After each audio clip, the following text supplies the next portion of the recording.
Alright, hey guys! So, today's video is going to be taking a slice of Archeage, or Archeage, or Archeage. I don't think it's ever pronounced Archeage.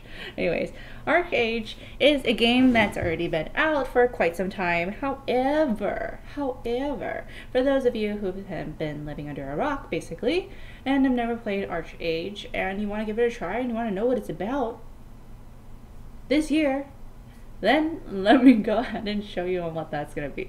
So you know how I do things, we're going to basically kind of like walk through it together. Now I have been playing Archeage for a little bit now, so I do know a little bit about what you should be expecting when you're playing Archeage.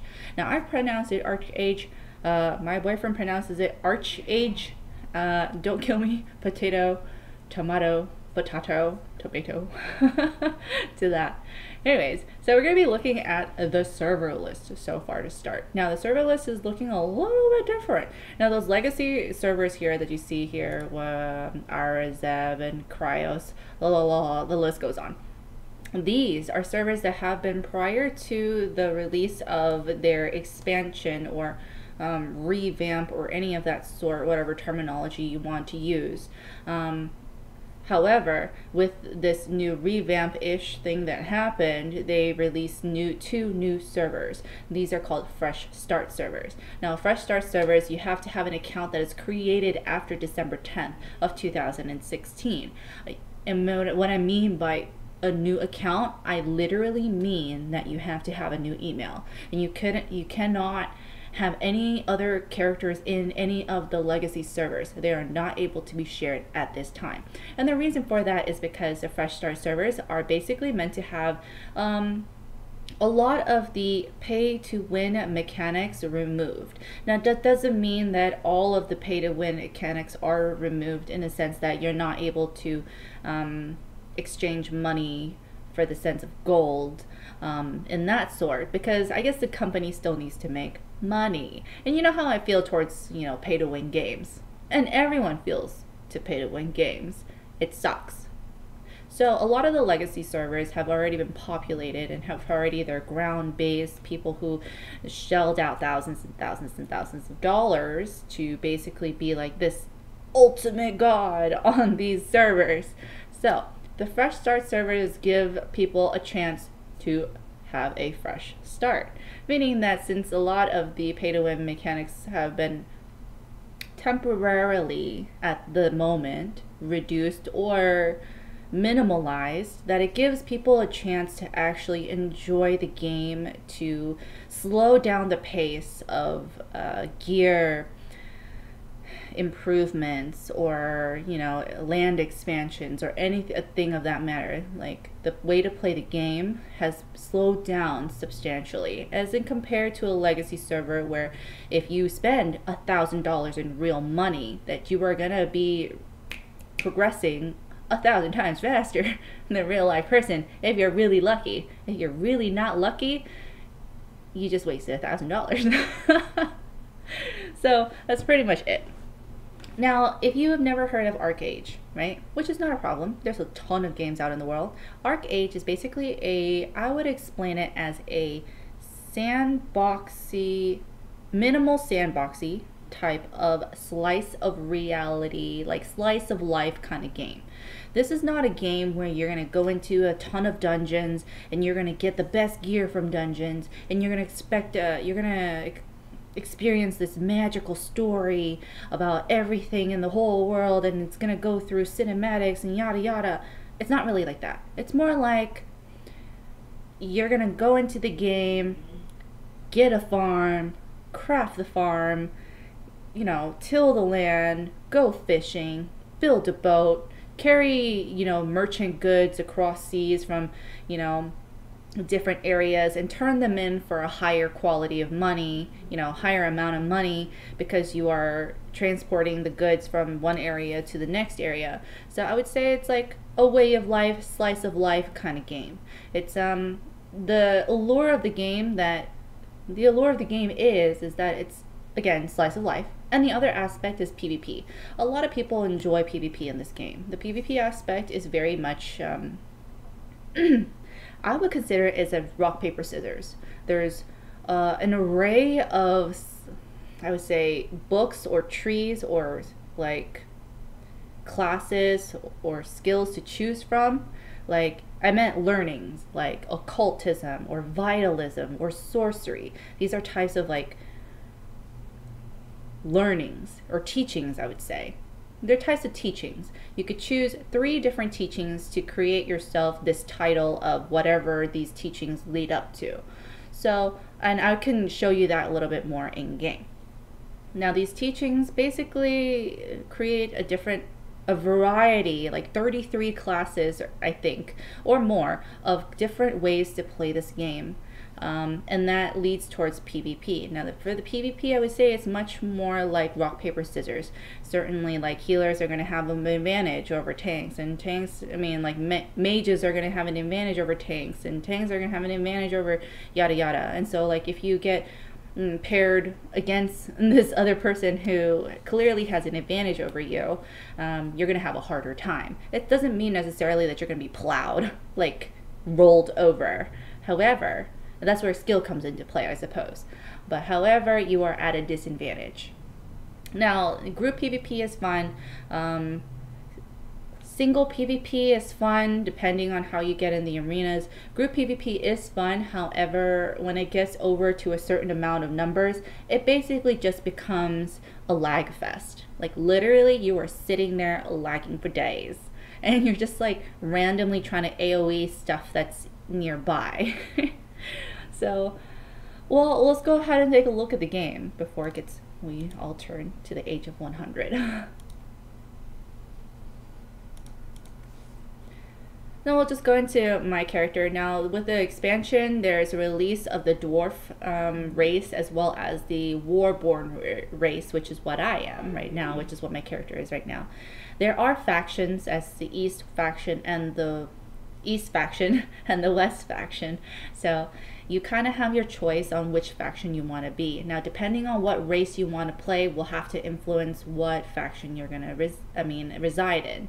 So if you're going to play, let's say for instance, Warborn, then you're going to have to be on the east side. Sad, but true. Now, this is kind of how the game looks. Now, the game, even for a game that's been out for quite some time, the visuals are very pretty. Now, keep in mind that I'm even playing on lower graphics because with all the stuff that's going on in this game, it's very hard for my computer to render all of this beautifulness without lagging a crap ton. So, I'm even playing on lower graphics just to kind of live throughout my day. Now, this is kind of like how the game looks. There are different zones. I'll show you the map here. This is kind of how the world looks here. East side, west side. These certain areas, even for my east side, there are certain areas that could be at war, which means that the opposing factions, such as the Reds listed here, can go ahead and attack us for either your mats or whatever packs that you're carrying. Now, so showing you the skills that I was talking about. Let's see here if I can go to one of these real quick. I don't think this is one. No. I guess you can't do it here. So even if you're in the opposing faction, you could still travel to the opposing land. So like you could still travel to any of these areas as long as you have the teleport for it, which you can obtain by jumping into someone else's port, or you could obtain by just doing some quests or having someone else teleport you there who happens to have it, or traveling there by boat. I don't know why you want to do that, but I guess if push comes to shove, you kind of have to. Now, showing you the skills. Now, these are the types of skills that I was talking about. Now, as you can see here, let me see if I could choose more. I guess I can't. I guess I have to go to a newie, huh? Let me see, where is one nearby?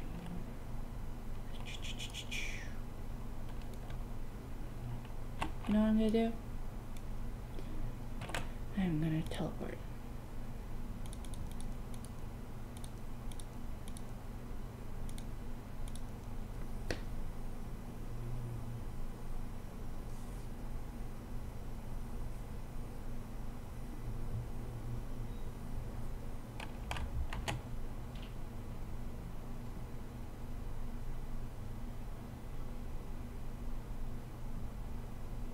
I don't know, I've never seen a person with abs like this. It's unrealistic. Alright, wait a second here. So, I just came to one of the areas nearby so that we could show you how it looks.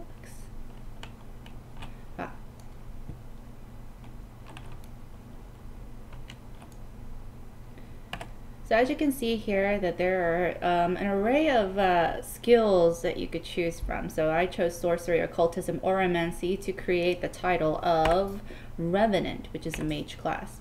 However, you could choose a different amount of things, like you could change it to, so battle, rage, defense, occultism, sorcery, songcraft, and mix and match it, like all 3 slots, in order to create a different class. And that will kind of allow you to customize. Now, within these skills trees, there are certain like spells or action skills that you could slot into, and these are restricted by available skill points that you're going to gain by leveling up.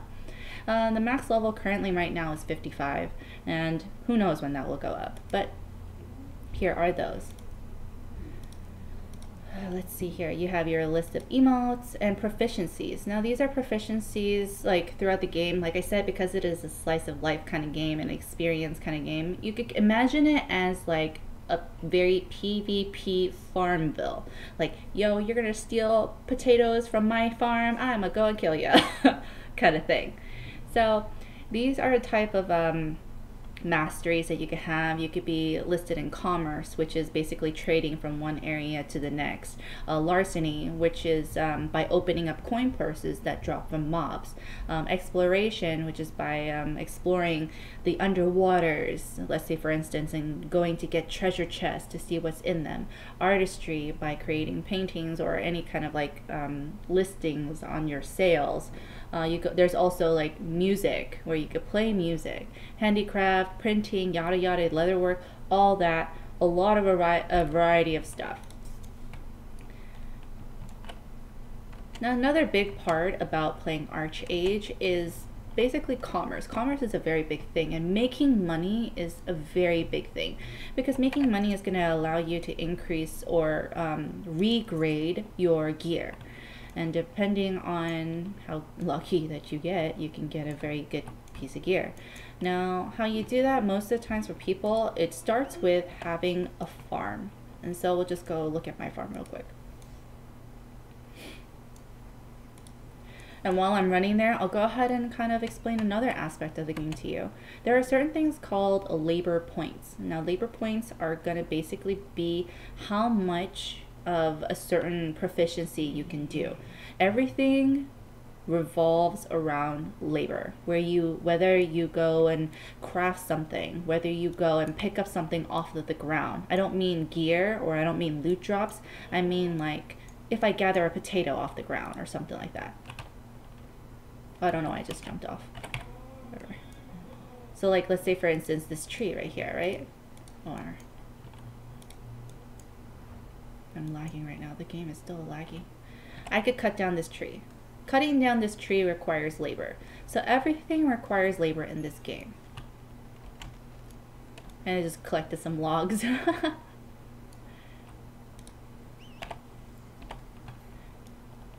So labor is very important. If you basically don't have labor, you can't really do a lot of the slice of life portions of the game. You could basically do your PvP and still level up if you're not max level. But other than that, you kind of need labor for opening up those coin purses, trading in those packs for commerce. Any of the things that relate to proficiency, it seems to rely heavily on labor. Okay. So here we are at my farm. Oops, kind of jumped into it. All right, so this is my farm here.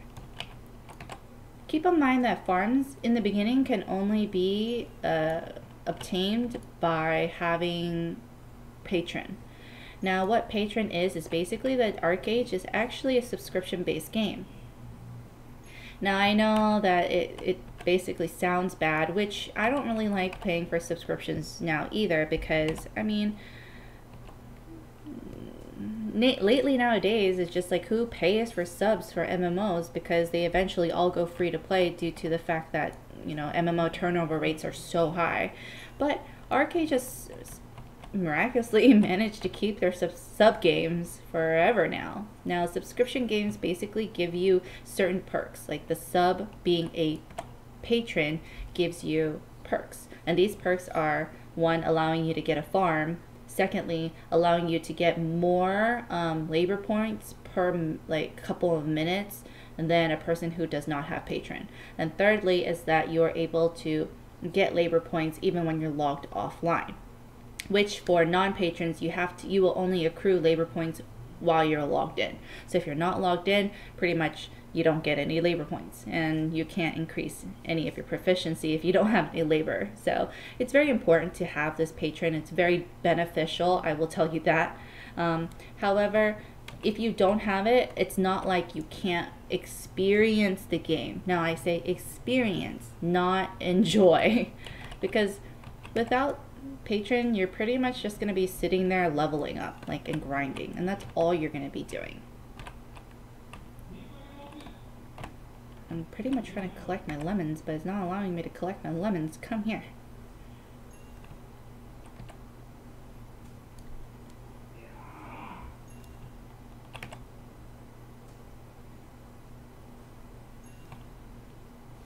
Now, the good thing about this game is that it's so integrated into how much time that you play. It's kind of how like WildStar was, where the more that you play, the more that you are able to actually purchase game time, basically purchase your sub with in-game money. Now the thing on how people do that is by, that's weird. The way that people do that is by purchasing apexes. Now apexes is what you could call like in-game currency badges, if you want to say. You purchase apexes online for, I believe, $9.99 for an apex, and you trade it in game. So if I were to show you, let's say on the auction house, this is not an apex. Oh my gosh, seriously? Oh my god. How am I supposed to search this? Apex. Please, God.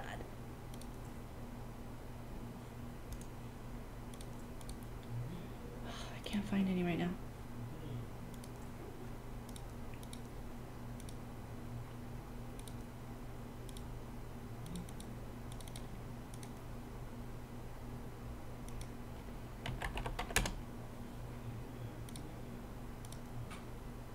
It's not a weapon, it's not armor. Accessories? Nope. Instruments? Nope. Costumes? Ah, here it is. It's consumables. See, if you see apexes here, basically you use these apexes and you can sell them for in-game gold.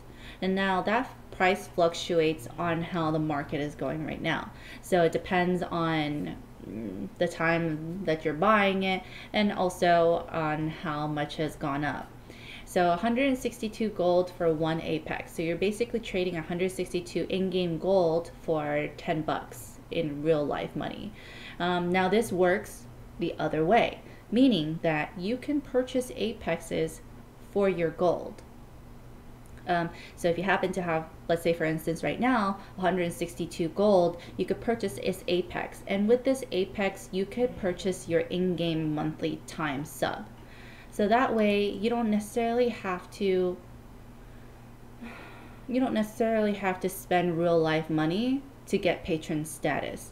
Now it is a lot harder to get 162 gold without patron status.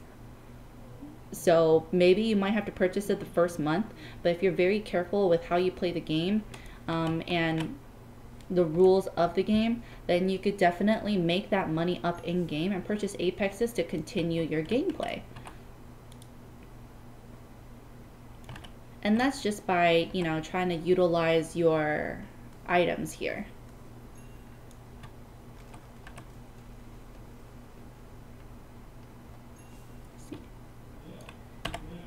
So this is a little bit of commerce that I did here. I made some aged cheese packs. Now the reason why it's running a little bit slow is because carrying these heavy packs will reduce your speed. And that you're supposed to take these packs to any of the resource traders or Guildus traders, or let's say like gold traders, and you turn them in and you get basically money for that. And that's how you make money in this game primarily, other than selling mat materials like this, like logs and, you know, like, let's see here, for like instance cotton, for like the raw stones, the logs, and etc, etc. Other than that, this aspect of it, I would say that for Archeage has very competitive water or like ocean mechanics, if you want to say it like that, or like ocean feels. Let me go to it. Now my computer's not doing this justice, obviously, because like I told you, I'm playing on low graphics because it literally makes my computer lag like nobody's business. But I do want to show you guys. So as you see here, these are clippers. These are types of boats that people can have. Oh, they're the opposing faction too. Oh, what do you know? See, they must be running some trade packs here, and that's why they're kind of hanging out around there. But yeah, has some very pretty underwater, like water mechanics, as well as underwater. Like it looks gorgeous, as well as for your ship. So let's say, for instance, and I'll just go underwater or something like that. Wait, can I land here? Yeah.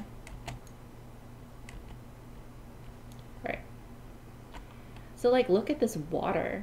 Like obviously you're gonna drown if you stay underwater too long, unless you have like a Dehuda's blessing, or you have one of those underwater breathers.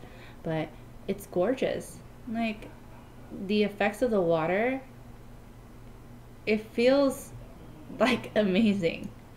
You could also have different types of boats or ships. This is a clipper that I'm going to be summoning.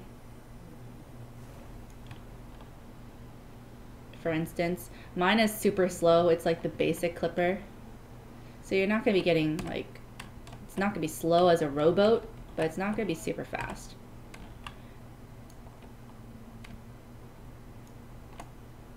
And there are larger boats that you can get. Like as far as for like, there's larger boats such as galleons and merchant ships that are even bigger. And the reason for having these boats is for basically like water combat, like ocean combat. There are such things as pirates. Like you could be a pirate and you'll be a red name to both factions, east and west. Other than that, you'll basically, your west is your enemy. But friendly, like people on your same faction can still steal your packs too, or steal your items from your boat if you're not careful. So as you see here, like this water area is always at war, meaning that you could always like fight people at it. Not always, I won't say. It's sometimes, yeah, sometimes at war, sometimes at peace. But usually if I've always seen them at war for some odd reason. And then this is the opposing faction. So if you get a pack, let's say for those cheese things I was carrying, if I took one from here and turned one to the other side, I would get a lot more money for turning it to the other side rather than turning it in here. And that's the entire purpose. You're trying to get as much money out as possible for doing the same amount of work. It's oddly like kind of like real life. I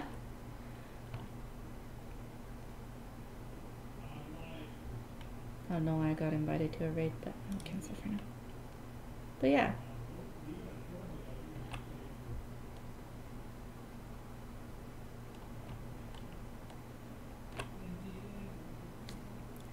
So I'll go ahead and just leave it here. I think that's pretty much all I could cover at the moment right now. I guess I'll show you a little bit of the marketplace. There's expansion scrolls for your inventory and your bank. There's tax certs for your farmlands. There's also XP boost if you wish to use them. It's not going to help you detrimentally because of the game, of how it's made. It's not meant to, how do you say, it's not meant to hinder you as far as for experience. So you'll get experience by, you know, questing and by doing using labor and just leveling up in general, like you're gonna get experience from that. So you don't have to really worry about XP. But if you just wanted to hit 55 as much as possible, I mean, get that little bit of help, then that's absolutely fine. Again, you have these, the normal stuff as far as for cosmetic needs. You have gliders, different types of gliders, different types of pets if you wish, ship components to make them faster or hold more trade packs. There's also costumes. Of course, you can't live without that when you're playing the game. Ooh, that's actually pretty. That's kind of scary. But yada yada, so you see here more costumes. I don't think the costumes are very, how do I say, not classy, but like to die for. But it is what it is. It does what it's supposed to do. So I won't go much further into that. But yeah, so the type of game is very relaxed and also hectic at the same time. It requires a lot of involvement because a lot of the things are time-based. I think I could show you the calendar here maybe. Let's see. Nope. Ah. I guess I can't. I thought there was. There's activities that go on throughout the game as far as your game time when certain bosses come out and or certain let's say events are happening, such as for like open PvP or like faction versus faction PvP and such, and those kind of are on time based. So if you want to experience that, you kind of have to be logged on certain times to experience it. But other than that, this game is kind of how you want to play it. If you want to just purely just be on the game, enjoy the water, just fish every single day to use your labor and while you're watching TV, or if you want to sit there and grind some mobs, or if you just want to run and farm things and sell them to get money that way, it's really how you play. Or if you're really big into PvP and just want to PvP everybody, then that's just how you play. So you have a lot of openness through that.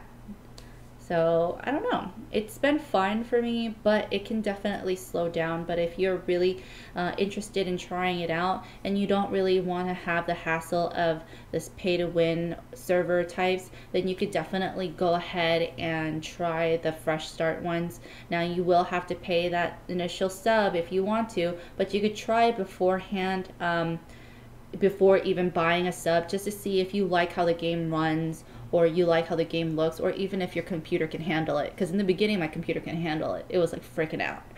I forgot to get some, some updates that I need, driver updates that I need to get. But yeah, I kind of enjoy this game. It's very slow paced for me. Like, I want to play it slow paced now. In the beginning, when it first came out, I was like go go go mode. So I'm like finally max level, which is 55 right now. And then I'm now just kind of slowing down, enjoying the game a little bit more. I log in occasionally to check on my farm, to plant new things, to run the trade packs when these areas are not at war. See, I have 9 minutes left, so then I could go and, you know, just turn some things in. That way it's easier for me to do stuff. So yeah, that's pretty much what it is. So that's all. It's a little bit like a slice of Archeage. If you guys are interested in it, please go ahead and check it out. And if you have any comments or questions about the game, please ask me. Feel free to ask me. I'll go ahead and check you guys later. Bye.